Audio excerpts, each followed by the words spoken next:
Hello, my name is Phillip Adler, and I'm the manager of the sports medicine program for the Spectrum Health Medical Group. Welcome back to another episode of the Sports Medicine Moment. Today we're going to talk about hip injuries, and this particular sports hip injuries. Very much an evolving science. We are very fortunate here at Spectrum Health to have Dr. Olusanjo Adeoye, fantastic dual credentialed in both sports and hip preservation, to help us understand hip injuries. He's going to be doing a seminar later this August. I urge you to pay attention to social media, newspaper, television.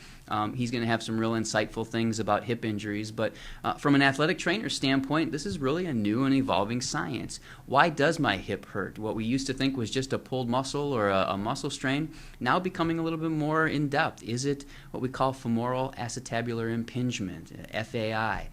Is it something that would be more severe? Is it a labral tear in the hip, much like we have labral tears in the shoulders?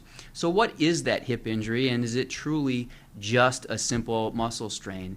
And so I encourage you not to overlook the hip injuries now and chronic hip pain, especially in our soccer and hockey players.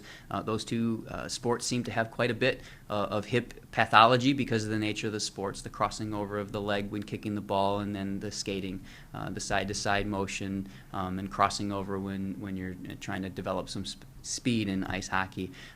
So the hip, very important, surrounded by a ton of muscles, but some of these small things could develop into more long-term problems, and we do have some specialists that can help and identify what used to be not really well thought of or not really well investigated.